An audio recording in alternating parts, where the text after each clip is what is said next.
G'day and welcome back to Down the Shed with Byron. Just a bit of a shed update. Now the last video you may have seen that I done was the Demolition Derby down south in Mount Barker, and we had an absolute fat time. I got causing most damage and came 6 overall out of 24 cars, which then led me to stripping 5 cars to take down for scrap to make some pocket money to buy another derby car. So out of all the derby cars we had, the only one that really lived was Stuart, starter motor fault. So we got that one going again.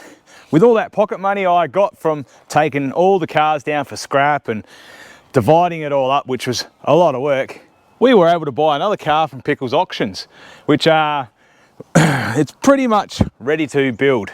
And at the moment, there's not really any word on the street of what derbies are coming up next. There's talk maybe Byron may have a derby. Mount Barker may do one again next year, but we'll just wait and see. But we got a couple lined up, ready to go. This one here is another project, which I'll speak about a little bit later. So what's been going on? I've been self-inflicted busy helping out the neighbours. A couple of those guys moved, needed a hand to move a heap of stuff and store stuff, and then do tip runs. Getting rid of all those scrap cars, like I was saying. Trying to tidy up my yard, but collecting more rubbish at the same time. So my mate Robbie hit me up. Hey Byzer, can I store my Land Cruiser at your place? So I got a Land Cruiser here, which potentially has got some good content that we could probably make off of it. He wants to do a compression test on it, needs full suspension, needs to go over the pits, but Robbie, you've got some bloody work in front of you, mate. Now to touch base on the old HT Ute project, which is over there as well. We were meant to make a part 7 video on this, bring this up to the shed, make a bit of a rolling frame for it and give you a bit of a walk around. But I still just haven't got around to it yet. I finally got the old Stato running, got that Commodore wagon running again. That doesn't sound too healthy, but I got been overwhelmed with bloody cars and projects where I need to pull my head in and get rid of some stuff. So the Stato is meant to be going out to DJ's Carnage 1000. Unless I can sell it complete and make some pocket money off it, but we'll leave that one for now.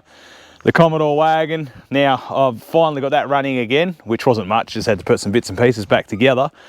That engine sounds shot, which I'm still contemplating. Do we do an engine swap? Do I make some more videos? I don't know. It's just one of those things of, the Commodore videos help lots of people, so that's why I've decided to sort of keep that one for now. Now the HT Ute, this thing has been awesome for the big fella. He's absolutely loved it. And at the Max Pinjarra car show, that back tyre went flat. Ever since then, we've pumped it up. Hasn't gone down at all. So we've been looking at this thing. Safety Grandpa was going to come over and help the big fella out with maybe throwing a bit of bar work in it or cutting a bit of stuff out of that HG, welding it in there for a bit of fun.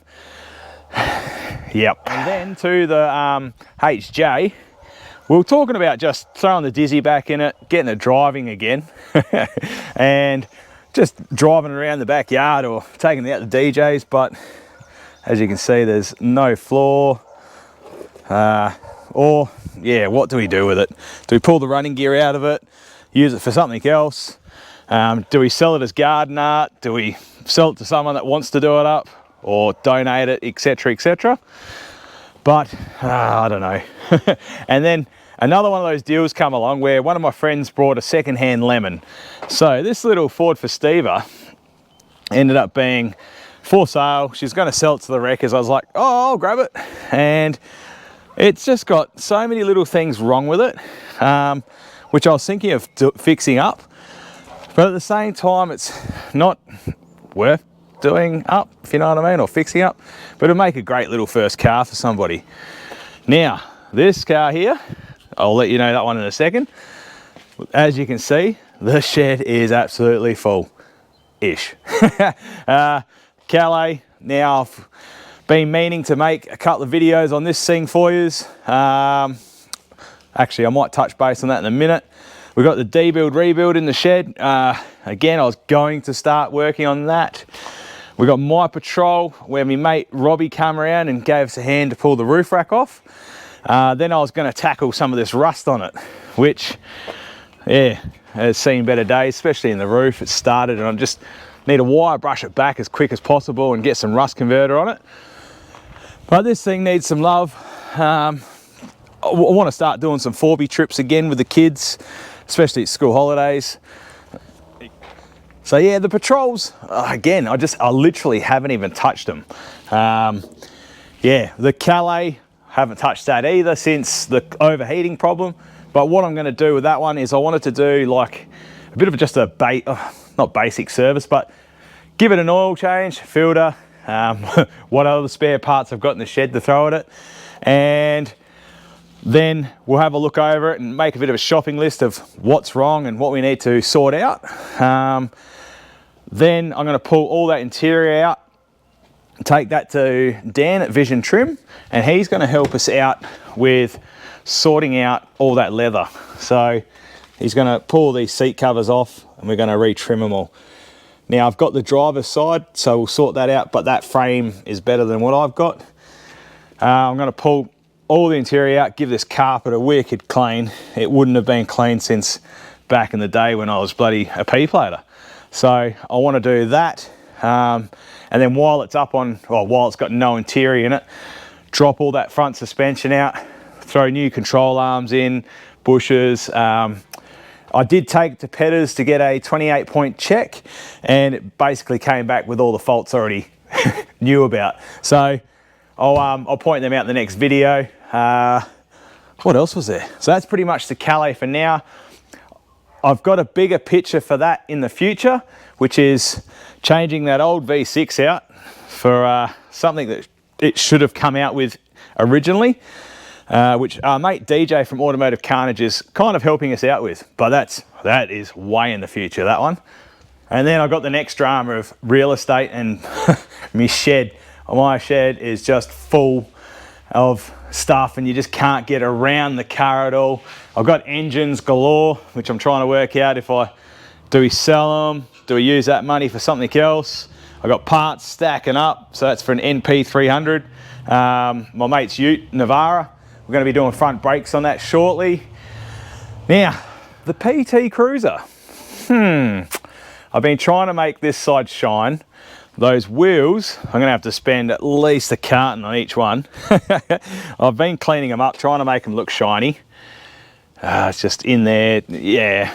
But these are for a YouTube channel called How Ridiculous. Now, what would you reckon we're going to be doing with this? So I'm going to release a video of what I've done with this one and that Hyundai down the bottom there later. But what I've done so far is I've basically got it ready for the movies. You know those stunt double cars where they roll over and it's got no engine, no gearbox, no driveline? Is that what Byron did? Now this one here, we basically dropped all the fluids and it's gonna get destroyed Tuesday-ish. But the plan is they want to have it about 2 meters in the air. So I've been working on a bit of a plan for that, and fingers crossed, hopefully it works. So picture the PT Cruiser, 2 meters in the air, add a crane, add a How Ridiculous mentality to it. What could happen to this? But what I'll do is I've got to find out if I can do behind the scenes videoing, which would be cool because it would just be like the last time we helped him out, where I'd just run him behind and, oh, look at me. So that one there is to get destroyed on Tuesday. And then this little Hyundai Sorento is going to get destroyed at another date, because DJ and I got a little bit excited when they called me and I said, yeah man, I'll get you a car. So I got this one and sorted it out for them, so that one's ready to go for the next stunt that they want to do. I forgot to point this one out. Now, the XA panel van, which has got WA corrosion control. Yeah, it's got no corrosion, this thing. It's all falling out. Now, this is an Aussie Garages project that they want to do, which I think is cool, but at the same time, an absolute massive project. They want to turn this panel van into a mobile trailer. So I reckon that would be pretty cool. So picture that behind Phil's XC. So I think we were talking about cutting it off there and moving that back and bringing it around to here, and basically just using the shell of the panel van for a trailer. But I scored that for free. They could use that. But what's the idea of it is, oh boy, is to put merch in the back, have bits and pieces, their gazebo and stuff like that for car shows. So that way it makes it easier for them to travel. But what do you reckon? Is that a mission or what? So I've been going through my yard. So just, you would have counted roughly about 19 cars. And that's not including DJ's car.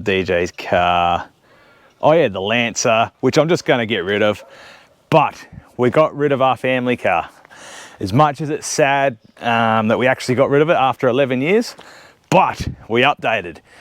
The wife's happy as, and why wouldn't you? We ended up buying that C200 compressor Mercedes off the old fella out the back. Now, just took it down, got the windows tinted today by AAA's windscreens in Kennington. Ross, bloody champion. That come out awesome. I go, I don't want Hitman style, but you know, just gangster. So the wife's happy as with that. Now, hopefully with a bit of a yard clean up, the wife's happy, I can get back into the shed and start pumping out a few more videos. And I've got one question for you just before we go, is I got defected in this old Calais many years ago. So I put it back to Grandpa spec, but what I'd like to do, is it correct or Era Pacific or not? I'd like to go back to my P-plater days with the stock wheels or with the P-plater Bizer wheels. Now I had the 18-inch lookalike Monaro wheels back in the day, and I had some VYSS's on it.